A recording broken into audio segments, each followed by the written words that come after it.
नमस्कार। आज फाल्गुन शुक्ल पंचमी शके 1936 सादर करीत आहोत ठाणे वार्ता। ठळक घडामोडी। ठाणे पालघर जिल्ह्यात स्वाईन फ्लूचे 55 रुग्ण। कोकणाकडे जाणाऱ्या किमान 5 गाड्या दिवा स्थानकात थांबवण्याची खासदार श्रीकांत शिंदे यांची मागणी। आणि पालकांनी पाल्याच्या कलागुणांना प्रोत्साहन देणं आवश्यक, संजय मंगो। या आणि इतर घडामोडी विस्तृतपणे पण काही क्षणातच।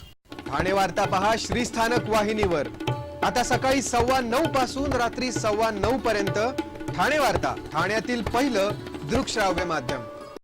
श्रीस्थानक वाहिनी ठाण्याची स्वतःची वाहिनी। ठाण्यातील घडामोडी, कार्यक्रम, वादविवाद, अगदी गाणी, नाटक याचा आनंद घर बसल्या पहा श्रीस्थानक वाहिनी। आपल्या ठाण्याचं हक्काचं व्यासपीठ श्रीस्थानक वाहिनी। ठाणे वार्ता आता संकेतस्थळावर देखील ठाणेवार्ता.com वर क्लिक करा आणि ठाण्याच्या घडामोडी जाणून घ्या। ठाण्यातील पहिलं ऑनलाईन माध्यम ठाणेवार्ता.com। नमस्कार मंडळी, दर रविवारी पाहायला विसरू नका। नमस्कार मंडळी, आपल्या प्रश्नांचं थेट उत्तर। ठाणे वार्ता पहा श्रीस्थानक वाहिनीवर। आता सकाळी 9:15 पासून रात्री 9:15 पर्यंत ठाणे वार्ता, ठाण्यातील पहिलं दृकश्राव्य माध्यम। ठाणे पालघर जिल्ह्यात स्वाईन फ्लूचे 55 रुग्ण असून यातील 5 रुग्णांचा मृत्यू झाला आहे।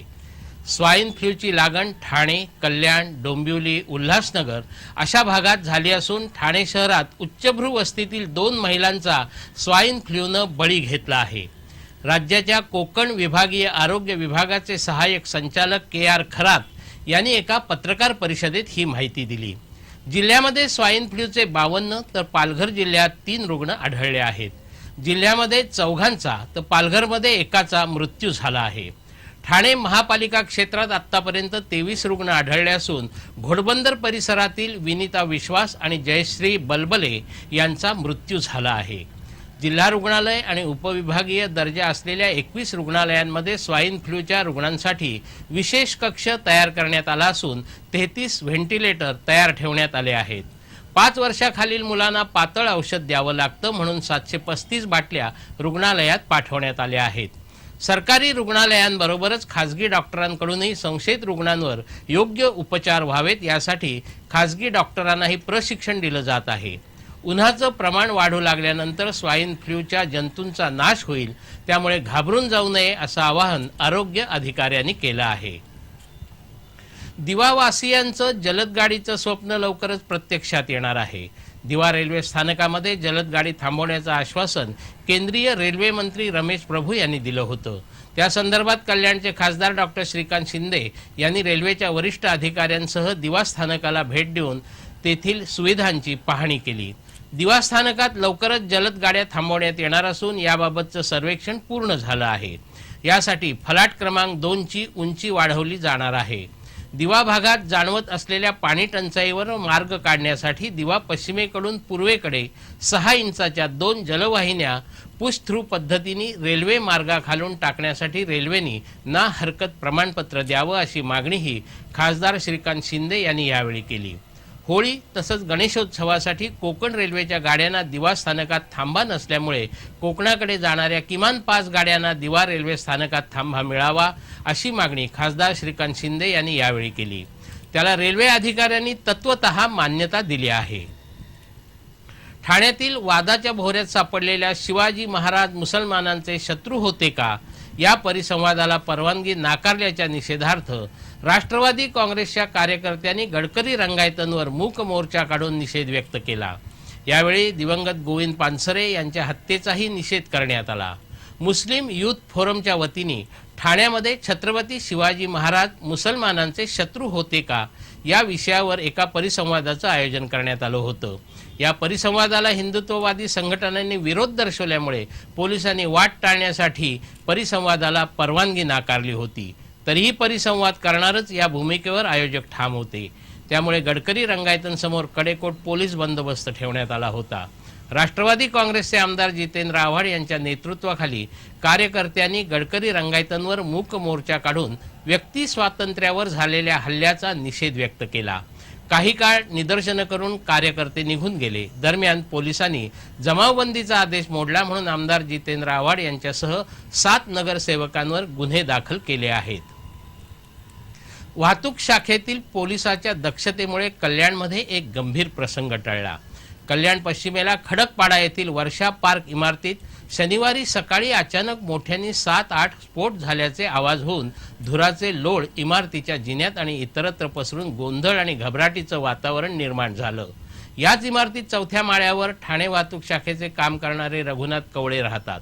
त्यांनी या स्फोटाचे आवाज ऐकून आणि उडालेल्या धुराचे लोळ पाहून हे स्फोट कुठून होत आहेत याचा कानोसा घेतला. तेव्हा जिन्याखाली असलेल्या मीटर बॉक्समधून हे आवाज येत असल्याचं त्यांच्या लक्षात आलं. त्यांच्या शेजारी राहणाऱ्या पोलीस हवालदार जाधव यांनाही हा प्रकार लक्षात आला. दोघांनी क्षणाचा विलंब न लावता कवळे यांच्या वॉकीटॉकीवरून ठाणे आणि कल्याणच्या मुख्य नियंत्रण कक्षाशी संपर्क साधून त्यांना ही माहिती दिली. नियंत्रण कक्षाने ही माहिती अग्निशमन दलाला कळवल्याने त्वरित अग्निशमन दलांनी धाव घेतली आणि ही आग वेळीच नियंत्रणात आणून पुढील अनर्थ टाळला. ठाणे वार्ता पहा श्रीस्थानक वाहिनीवर. आता सकाळी 9:15 पासून रात्री 9:15 पर्यंत ठाणे वार्ता, ठाण्यातील पहिलं दृकश्राव्य माध्यम. आपला परिसर स्वच्छ आणि सुंदर ठेवण्यासाठी ठाणे महापालिकेत सहकार्य करा. ओला सुका कचरा वेगवेगळा जमा करा आणि रोगराईपासून मुक्तता मिळवा. ठाणे वार्ता आता संकेतस्थळावर देखील ठाणेवार्ता.com वर क्लिक करा आणि ठाण्याच्या घडामोडी जाणून घ्या. ठाण्यातील पहिलं ऑनलाईन माध्यम ठाणेवार्ता.com. डॉक्टर आणि रुग्णांचं पिढ्यानपिढ्यांचं जिव्हाळ्याचं नातं म्हणजेच doctor Bedekar hospital.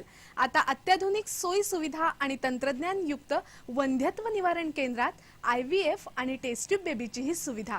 Doctor Bedekar hospital, Maharshi Karvepath, Thane. 65 वर्षांची निरंतर सेवा. Jaipuri jewellery exhibition cum sale. 50% बचत. American diamond sets, mangalsutra, fancy bracelet, fancy earring top, radium आणि गोल्ड प्लेटेड बांगड्या आणि अन्य ज्वेलरी फक्त जयपुरी ज्वेलरी एक्झिबिशन मध्ये. अशोका बेसमेंट जवळ, गोखले रोड, नौपाडा, ठाणे पश्चिम. ठाणे वार्ता पहा श्रीस्थानक वाहिनीवर. आता सकाळी 9:15 पासून रात्री 9:15 पर्यंत ठाणे वार्ता, ठाण्यातील पहिलं दृकश्राव्य माध्यम.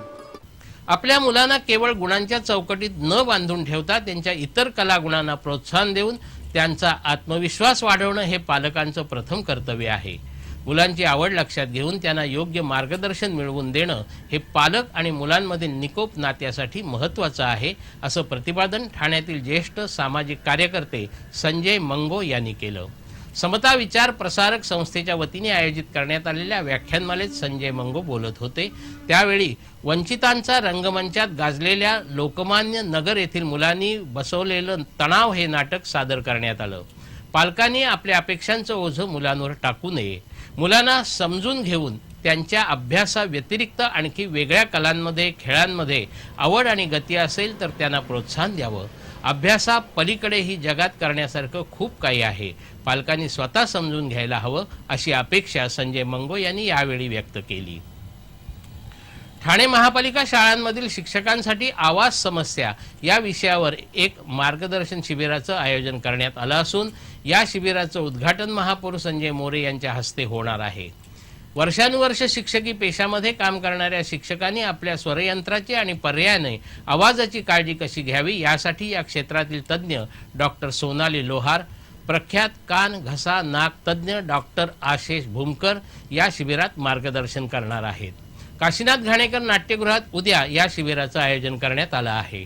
या शिबिरामध्ये प्रसिद्ध ऑडिओलॉजिस्ट आणि वाचा उच्चार तज्ज्ञ डॉक्टर सोनाली लोहार, डॉक्टर हितेश छाडवा, डॉक्टर बुधलानी, डॉक्टर विवेक पाटील, डॉक्टर कमल परसराम असे तज्ज्ञ मार्गदर्शन करणार असून यावेळी शिक्षकांचीही तपासणी केली जाणार आहे.